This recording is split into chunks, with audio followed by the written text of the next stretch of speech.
Hello everyone, welcome to Goldie's world. আজকে রবিবার সকাল সকাল সবাই মিলে রেডি হয়ে গেছি সোনারপুরে বড় মাসির বাড়ি যাব বলে।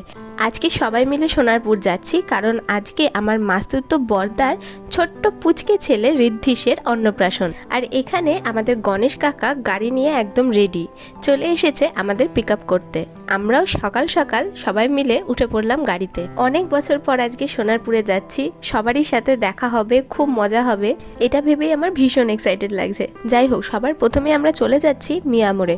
আমি আর বাপি মানি দুজন আমরা চিকেন স্যান্ডউইচ খাবো। এই গরমের মধ্যে এসি গাড়ির থেকে নেমে ডালপুরি খাওয়ার কোনো শখ আমাদের নেই। আর দেখো, বলতে বলতেই হাতে চলে আসলো মিয়ামোড়ে চিকেন স্যান্ডউইচ। মানিও অবশ্য ভেজ স্যান্ডউইচ নিয়েছিল।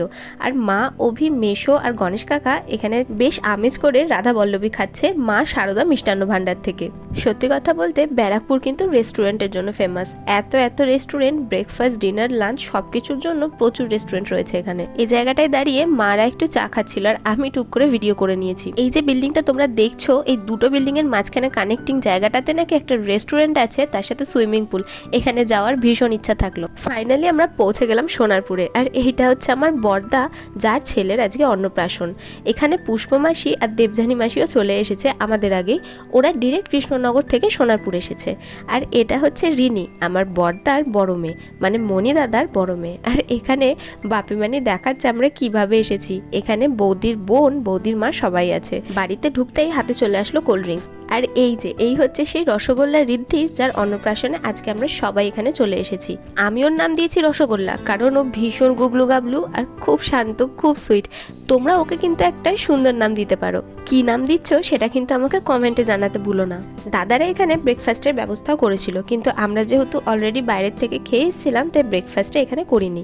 এরপর শুরু হয়ে গেল অন্নপ্রাশনের অনুষ্ঠান। সবার প্রথমে ওকে স্নান করানো হলো হলুদ, দুধ সবকিছু দিয়ে। আর দেখো, এত শান্ত, এক ফোঁটাও কিন্তু কাঁদেনি।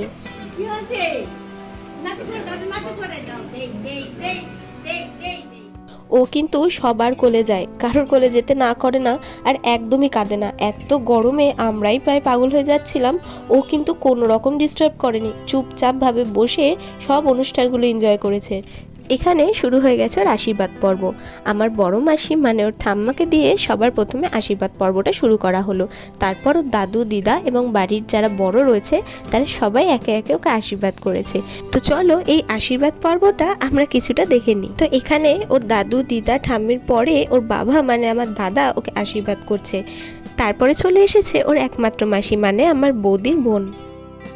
এরপর আশীর্বাদ করলো বাপি মানি, মানে যার গাড়িতে আমরা ব্যারাকপুর থেকে সোনারপুর আসলাম। তারপর আসলো পুপ্প মানে পুষ্প মাসি। তবে এই ভিডিওটা দেখে পুপ্প খুব রাগ করবে, কারণ পুপ্প একদম ভিডিওর সামনে আসতে চায় না। এরপর আশীর্বাদ করলো আমার মা। আর পুচকেটার ওই চকচকে বাটিটা এত পছন্দ হয়েছে যে মা ওর হাতে দিয়ে রাখলো যাতে ও একটুও না কাঁদে। এরপর আশীর্বাদ করলো তাপু মেশো।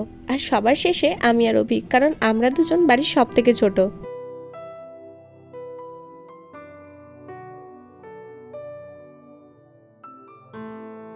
বাড়িতে সব নিয়ম কানুনগুলো মিটিয়ে আমরা চলে আসলাম লজে।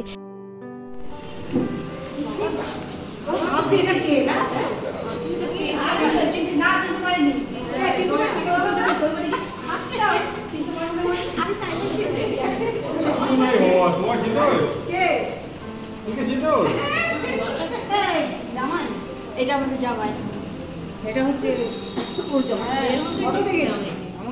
এখানে সুন্দর করে রাইস সেরিমনি লিখে জায়গাটা সাজানো হয়েছে। নিচের তলায় অস্বাভাবিক গরম লাগছিল, আর সেদিনকে প্রচন্ড গরম পড়েছিল, তাই আমরা ওপরের তলায় বসে বসে এই পুচকে দুটোর সাথে গল্প করছিলাম। এই ছেলেটা আমার বৌদির বোনের ছেলে।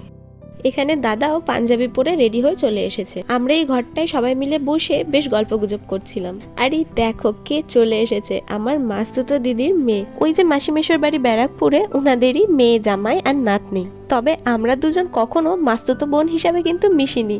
আমাদের সবাই দেখে বলতো তোরা দুজন ম্যাগনেট। যখনই এক জায়গায় হতাম প্রচুর গল্প করতাম। আর সেই ওর বিয়ে হয়েছে এক প্রান্তে, আর আমি থাকি কৃষ্ণনগরে, ও থাকে এখন বিরহিতে, তাই আমাদের দেখা সাক্ষাৎ খুব কম হয়। আর এটা হচ্ছে জিজু। জিজুও কিন্তু খুব ভালো, ওর সাথে আমার খুব ভালো সম্পর্ক, নিজের দাদার মতো। আর দিদির এই পুচকি মেয়েটার নাম শ্রেষ্ঠা। ও আমাকে মিমি বলে ডাকে আর আমাকে ভীষণ ভালোবাসে। এখানে সবাই বসে গল্প করছে। দিদিরা ট্রেনে এসছে, ওই জন্য ওরা বাড়িতে যায়নি, সোজা লজেই চলে এসেছিল। আর এই দেখো কতদিন পর আমি আর দিদি পাশাপাশি একসাথে খেতে বসেছি।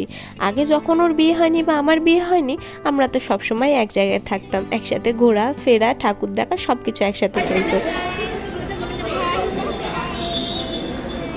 আর দেখো পুচকেটা কি সুন্দর বলছে হ্যালো গাইজ। যাই হোক, এখনকার বাচ্চারা তো সবই শিখে গেছে ইউটিউব দেখে দেখে। অনেক দিন পর সবার সাথে দেখা হয়ে ভীষণ ভীষণ ভালো লাগছে।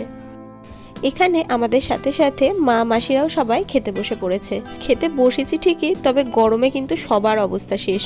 খেতে বসে সবার প্রথমে চলে আসলো প্লেট, মানে যেটা কম্পালসারি, সেটা ছাড়া তো খাওয়াই হবে না। যাই হোক, সবার প্রথমে চলে আসলো প্লেট আর তার সাথে জল। আর এই দেখো রসগোল্লাটা এখানে পাঞ্জাবি ধুতি পরে একদম হিরো সেজে চলে এসেছে আমাদের সাথে দেখা করতে। খাচ্ছে তোমাকে দিচ্ছে না।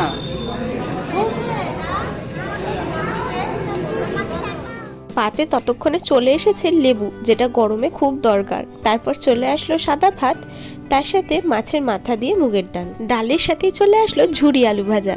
তারপরে আসলো চিংড়ি পটল। চিংড়ি খাওয়া শেষ করতে না করতেই পাতে চলে আসলো কাতলা মাছের কালিয়া। তারপরে আসলো আমাদের সবারই পছন্দের চিকেন কষা। চিকেন কষা দিয়ে জমিয়ে খাওয়া দাওয়ার পর চলে আসলো চাটনি আর পাঁপড়। তারপরে চলে আসলো ভাঙা সন্দেশ, মানে যেটা আমার মতোই অবস্থা। তো যাই হোক, তারপরে ছিল রসগোল্লা, যেটা আমি খাইনি। আর তারপরে ছিল আইসক্রিম, অবশ্যই খেয়েছিলাম। আর এটা হচ্ছে আমার ছোটদা, মানে ওই যে দাদার ছেলের অন্নপ্রাশন, তার ভাই এটা। আর আমার ছোটদা, ওর নাম রাজুদা। খাওয়া দাওয়ার পরে খানিকক্ষণ কথাবার্তা বলে আমরা আবার বেরিয়ে পড়লাম ঠাকুরিয়ার উদ্দেশ্যে। এখন আমরা যাচ্ছি দিদির ননদের বাড়িতে। আর এখন দিদি, জামাইবাবু আর পুচকেটা আমাদের সাথে। আমার ভাই হয়।